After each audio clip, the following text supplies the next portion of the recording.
Кризис басталып кетіп, Қожекең үйінде жалғыз қой бар екен, қоздайынан асыраған. Сон базарға сатуға алып барған ғой. Базардан кіре беріс жерде алдынан делдал шыққап, Қожеке ассалаумағалейкум, әкеңіз қойды өзіміз-ақ сатып береміз деп ақ қойыпты.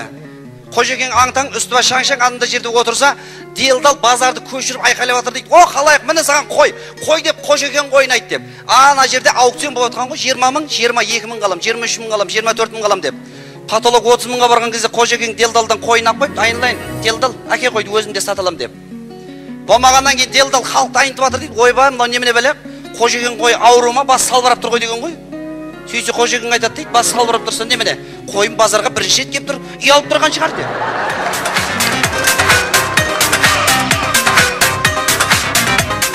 Бір ағамыздың жасы 40-та екен да, тәуіпке барыпты. Тәуіп мен жасым 40-та, осы кезге дейін тапқан берекесі жоқ, бір тиын бек тиын болмады депті.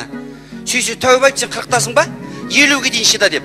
Анау қуам кет, 50-ден кейін байып кетемін десе, жоқ ой, осы өмірге үйреніп қаласың деп айтады дейді.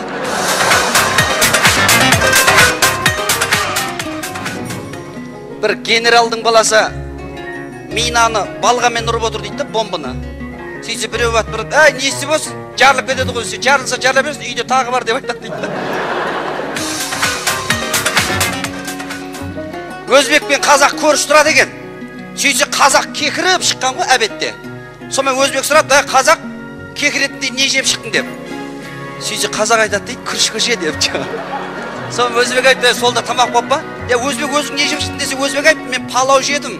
Артынан көк шай іштім десе, қазақ айтады дейді, онда сенге де күріш болған екен ғой деп.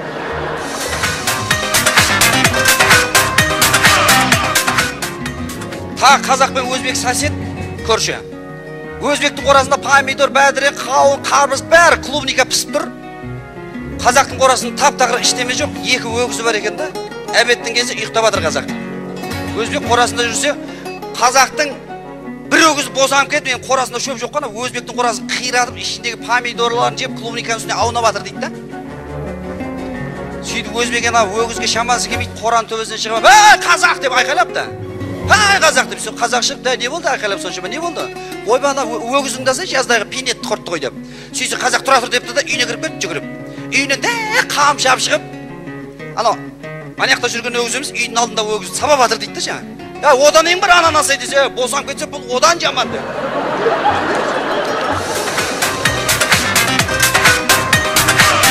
Сонымен бір өгізді соғым сойып жіберген ғой, жоқ өгіз.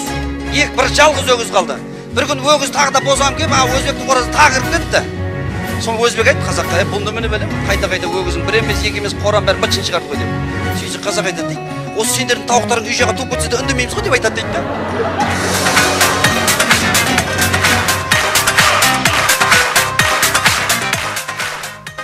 Бір жігіт айтады дейді, мен қазірде ән шығарып жүрмін деп.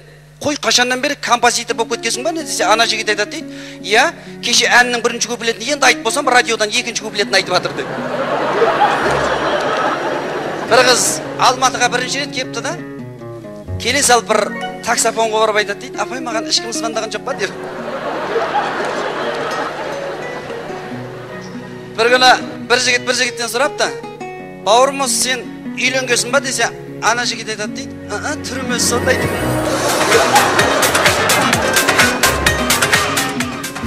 Бір жігіттен сұрап жатыр дейді, бауырым, сен маған айтшы, ана суда жүретін балықтар неғып сөйлемейді десе, ана бала айтады дейді, көрірек сен басың суға тықпайса сөйлеген деп.